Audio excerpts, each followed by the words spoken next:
ដោយមានករណីគ្រួសារលោកយាយបាទគាត់អះអាងថាមេភូមិមេឃុំបាទបានយកដីរបស់គាត់បាទធ្វើជាកម្មសិទ្ធិរបស់គេទៅវិញបាទឥឡូវនេះគាត់កើតទុកមិនសុខចិត្តទេដែលគាត់អះអាងថាពីដើមឡើយស្រះទឹកនេះបាទគេសុំជីកប្រើរួមលើដីគាត់ក៏ចិត្តល្អឲ្យគេជីករហូតដល់ពេលក្រោយមកទៀតបែរជាគាត់សុំវិញឥឡូវភូមិឃុំអត់ឲ្យគាត់វិញទេគេយកទៅធ្វើកម្មសិទ្ធិរបស់គេឥឡូវកើតទុកមិនសុខចិត្តស្នើម្ដងសារព័ត៌មានឲ្យចុះមកដល់ទីតាំងផ្ទាល់តែម្ដងដាច់ពុកដាច់ម៉ែជួយខ្ញុំផងព្រោះខ្ញុំចាស់ហើយខ្ញុំយកមានតែទាំងប៉ុណ្ណឹងទេកាលមុនខ្ញុំឲ្យជីកយកទឹកប្រើប្រាស់ឥឡូវគេអង្គការលែងប្រើប្រាស់ខ្ញុំសូមយកឯកជនរបស់ខ្ញុំវិញហេតុអីគាត់ធ្វើនេះរំលោភបំពានយកដីរបស់ម្ដាយរបស់ខ្ញុំហើយហេតុអីមកធ្វើអញ្ចឹងដាក់ពួកខ្ញុំជាប្រជាពលរដ្ឋដែលអត់មានដឹងអីសោះពួកខ្ញុំរស់នៅរាល់ថ្ងៃពឹងផ្អែកទៅលើអាជ្ញាធរភូមិឃុំចុះបើភូមិឃុំធ្វើឲ្យពួកខ្ញុំបែបនេះសួរតែខ្ញុំទៅរំពឹងអីទៀតយើងជាប្រជាពលរដ្ឋវាដូចអាយុធម៌បងដីរបស់គាត់ឲ្យប្រើប្រាស់ហើយដល់ពេលយកមកគាត់បែរជាមិនផ្ដល់ជាកម្មសិទ្ធិឲ្យគាត់វិញដល់ពេលចុះវាស់ប្លង់បងឈ្មោះអីយាយខ្ញុំឈ្មោះម៉ៅអ៊ីមលោកយាយម៉ៅអ៊ីមចាបញ្ជាន់មកហើយសប្តាហ៍74ធានភូមិគាត់សុំខ្ញុំថាយកជីកយកអង្គហូបឲ្យនឹងទឹកប្រើប្រាស់ដល់ហើយដល់គេលែងប្រើប្រាស់អញ្ចឹងខ្ញុំសុំរបស់គាត់សុំរបស់ខ្ញុំយកមកធ្វើកម្មសិទ្ធិរបស់ខ្ញុំវិញបាទអ៊ំឥឡូវអ៊ំមានប្លង់ដីអត់ណាមានអូនប្លង់បញ្ជាអូននេះហ៎បាទនេះពាក្យស្នើសុំកាន់កាប់សម័យរដ្ឋកម្ពុជាណាបាទឈ្មោះញ៉ែមស៊ីវពីណាគេញ៉ែមស៊ីវអូប្តីតាណាហើយស្លាប់ហើយតាស្លាប់បាត់ហើយបាទហើយអូគេដាក់ឈ្មោះថាប្តីទេនៅនេះគេហៅភូមិឃុំអីភូមិទួលខ្លងឃុំអូសរាយក្នុងនេះគេដាក់ស្រុកត្រាំកែវខេត្តតាកែវត្រាំកក់បាទបាទអញ្ចឹងក្នុងប្លង់នេះបញ្ជាក់ខាងជើងទល់នឹងឈ្មោះអែមអីនេះអែមយ៉នពីណាអែមយ៉នបាទអែមយ៉នឥឡូវខាងត្បូងទល់នឹងស្រែត្រូវទេត្រូវខាងកើតទល់នឹងថ្នល់ថ្នល់ណាថ្នល់ជាតិនេះ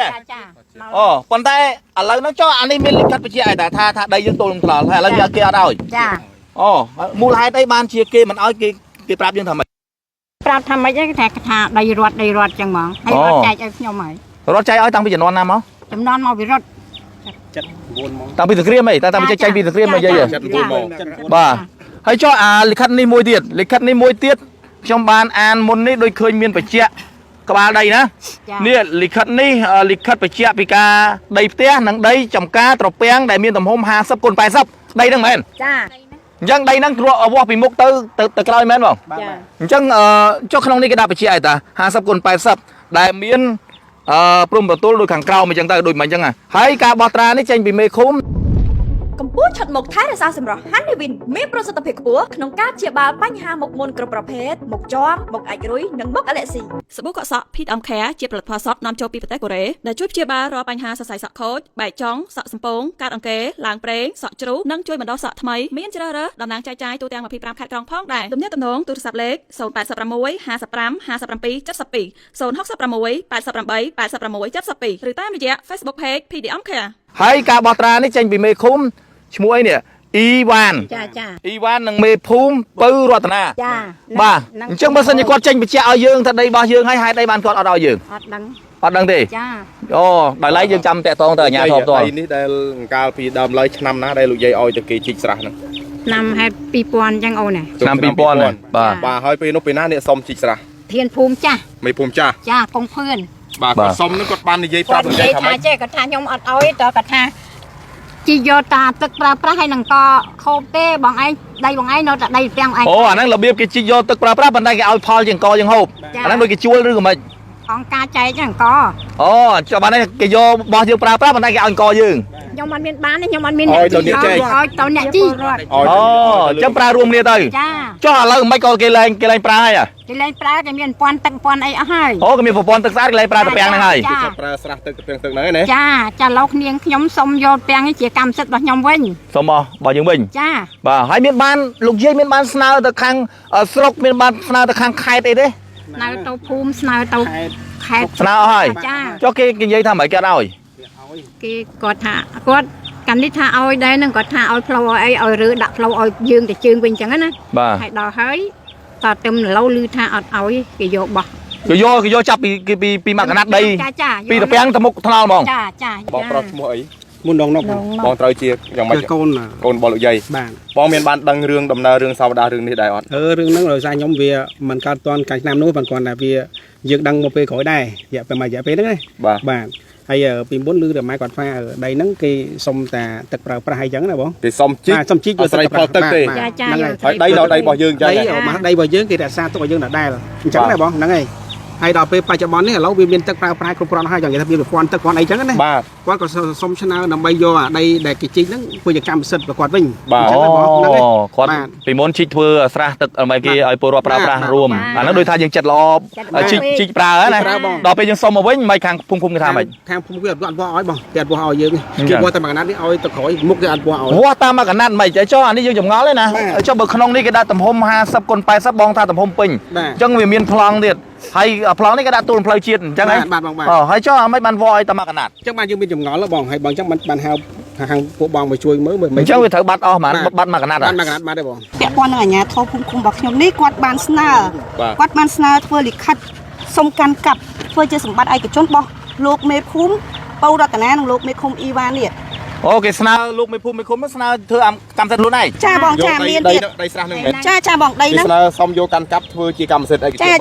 នចាបងចាគេស្នើទៅណាគេស្នើទៅខេត្តបងគេស្នើទៅខេត្តចានេះក្រដាស់មានផុសមានលិខិតស្នើរបស់គេហើយមានអីបន្ថែមទៀតមានឯកសារទៀតមានមួយទៀតពាក់ព័ន្ធនឹងមន្ត្រីជំនាញខាងសូយោដីគាត់ចុះបោះវែងបាទលើកទី1គាត់ក៏ហៅខ្ញុំជាម្ចាស់ដីផ្ទាល់ដាក់ផ្លូវឲ្យខ្ញុំពីខាងជើងមានផ្លូវដើរចូលដីក្នុង4ម៉ែត្របាទនៅពេលដែលគេបិទផ្សាយនៅវត្តថ្នោតជុំស្រាប់តែលោតក្បាលឲ្យខ្ញុំមកនឹងមានផ្លូវពីខាងបូនផ្លូវមិនមែនហើយសប្តាហ៍នេះអត់មានផ្លូវបងចាផ្លូវហ្នឹងគឺអត់មានទេបងអូអញ្ចឹងបាទខ្ញុំចង់សួរទៅថាមន្ត្រីជំនាញនិងអាជ្ញាធរភូមិឃុំនេះគាត់ចោះមកវាស់វែងធ្វើជារបៀបម៉េចទាំងដែលមិនហៅពួកខ្ញុំជាម្ចាស់ដីបាននឹងលឺហើយអាពេលគេចុះវាស់វែងហ្នឹងយើងអត់បានមកទេអត់ទេបងអត់ហើយយើងជាម្ចាស់ដីដែរយើងអត់បានដឹងទេចុះអត់ទេបងអត់និយាយទៅភូមិឃុំគឺគាត់ធ្វើអីគាត់អត់មានទៅជម្រាបយើងជាម្ចាស់ដីឲ្យយើងបាននឹងលឺសំបីតែម្ដងគាត់ចាបងចាគេឥឡូវខ្ញុំសួរមួយពេលដែលគេហៅសូយោដីមកចុះវាស់វែងណាលើកទី1គាត់ចុះឲ្យខ្ញុំមានចាផ្លូវពីខាងជើងទៅពេ4ម៉ែត្របាទទោះតែពេលបិទផ្សាយក៏មើលទៅផ្លូវជាក់ស្ដែងក៏ដាក់ពីខាងបូមវិញខុសគ្នាចាអញ្ចឹងមានន័យថាគាត់ចុះវាស់វែងលើកទី1ផ្លូវទុកឲ្យយើងក្រដាស់សញ្ញាពីភូមិឃុំមានទាំងអស់បាទស្រាប់ចុះវាស់វែងលើកទី2នេះគាត់ធ្វើជាចៅឬក៏មិនចុះមកវាស់វែងទាំងដែលមិនប្រាប់ខ្ញុំជាម្ចាស់យកហ្នឹងហ្មងឥឡូវទី2នេះធម្មតាការវាស់វែងការអីអ្នកជាប់ព្រំប្រទល់គ្នាឬអ្នកពាក់ព័ន្ធគេត្រូវហៅមកចាបងត្រូវចាំខ្ញុំឆ្ងល់ថាហេតុអីគាត់ធ្វើនេះរំលោភបំពានយកដីរបស់ម្ដាយរបស់ខ្ញុំហើយហេតុអីមកធ្វើអញ្ចឹងដាក់ពួកខ្ញុំជាប្រជាពលរដ្ឋដែលអត់មានដឹងអីសោះពួកខ្ញុំរស់នៅរាល់ថ្ងៃពឹងផ្អែកទៅលើអាជ្ញាធរភូមិឃុំចុះបើភូមិឃុំធ្វើឲ្យពួកខ្ញុំបែបនេះសួរតែខ្ញុំទៅរំពឹងអីទៀតខ្ញុំអត់ចង់បានអីទេខ្ញុំចង់បានតែដីរបស់ខ្ញុំមកវិញដើម្បីសង់លំនៅឋាននៅលើដីនោះពួកខ្ញុំអត់មានខ្ញុំមានតែប៉ុណ្ណឹងពួកខ្ញុំមានតែប៉ុណ្ណឹងហើយបើថាយករបស់ខ្ញុំប៉ុណ្ណឹងហើយខ្ញុំមានអីខ្ញុំសួរបងថាខ្ញុំមានអីគេខ្ញុំអត់មានទេបងខ្ញុំអត់មានសូម្បីតែផ្លូវក៏គេរំលោភបំពានយកដែរបងជួយពិចារណាមើលអ្វីដែលខ្ញុំចង់បានខ្ញុំចង់ស្នើឲ្យអាជ្ញាធរភូមិឃុំឬក៏មន្ត្រីជំនាញនៅខេត្តគាត់ជួយចុះមកត្រួតពិនិត្យស្រាវជ្រាវសារជាថ្មីបាទរកយុត្តិធម៌ជូនគ្រួសារនាងខ្ញុំនេះដែលជនរងគ្រោះនេះបើសិនជាគ្រួសារខាងប្អូនជាអ្នកខុសជាអ្នកចោទប្រកាន់លើគេដោយមិនពិតហ៊ានទទួលខុសត្រូវមុខច្បាប់ណាខ្ញុំហ៊ានបងខ្ញុំហ៊ានព្រោះអីគ្រប់យ៉ាងគឺខ្ញុំមានឯកសារគ្រប់យ៉ាងខ្ញុំធ្វើគឺខ្ញុំមិនមានរំលោភបំពានលើរបស់អ្នកណាសំបីតាមហ៊ុនម៉ាលីបងសូមបញ្ជាក់បងប្អូនលំអិតបន្ថែមថាសារព័ត៌មានសានព្រំយើងខ្ញុំក៏បានធ្វើការតំណែងសុំការបំភ្លឺពីអាជ្ញាធរភូមិឃុំផងដែរលោកមេភូមិឈ្មោះពៅរតនាជាមេភូមិនៅភូមិទួលខ្លុងបានបំភ្លឺថាគាត់បាទទើបតែឡើងក្រោយទេអញ្ចឹងពាក់ព័ន្ធនឹងករណីដីជីកស្រះនេះបាទគឺគាត់មិនបានដឹងច្បាស់នោះឡើយបាទគាត់បំភ្លឺខ្លីៗអញ្ចឹងបាទហើយសារព័ត៌មានក៏បន្តបាទតាក់ទងទៅលោកមេឃុំបាទអូសារាយបាទរីឯលោកមេឃុំបាទឈ្មោះអ៊ីវ៉ានជាមេឃុំនៅឃុំអូសារាយស្រុកត្រាំកក់ខេត្តតាកែវគាត់បានបំភ្លឺមកកាន់សារព័ត៌មានថាអតីតដីនោះគឺជាដីរបស់អ៊ំស្រីម៉ៅអ៊ីនបាទពិតប្រាកដមែនបាទតែក្រោយមកគឺបានសម្បទានបាទធ្វើជាដីរួមដើម្បីជីកស្រះបាទប្រើប្រាស់រួមដូច្នេះមកដល់បច្ចុប្បន្ននេះលោកមេឃុំថាបាទគេលែងប្រើប្រាស់ស្រះទឹកនោះទៀតហើយបាទអញ្ចឹងស្រះនោះគឺជាដីរួមក៏អាជ្ញាធរដាក់បញ្ចូលបាទទៅជាដីប៉ាក់វិញបាទហើយសារព័ត៌មានក៏បានសួរបំភ្លឺបន្ថែមថាចុះអ៊ំស្រីបាទម៉ៅអ៊ីមជាម្ចាស់ដើមបាទគាត់សុំត្រឡប់ទៅវិញហេតុអីបានជាអាជ្ញាធរសម្រេចមិនឲ្យគាត់បាទត្រង់ចំណុចនេះលោកមេឃុំបាទអូសារាយគាត់បានបញ្ជាក់ថាបាទរឿងនេះនៅកោះហៅបាទប្រជុំមួយដងឬពីរដងទៀតដើម្បីបាទពិភាក្សាគ្នាបន្ថែមបាទត្រាស់ថាត្រូវសម្រេចឲ្យវិញឬក៏ត្រូវធ្វើជាដីប៉ាក់បាទនេះគឺជាការបំភ្លឺរបស់អាជ្ញាធរភូមិឃុំបាទសូមបងប្អូនពិចារណាតាមការគួរ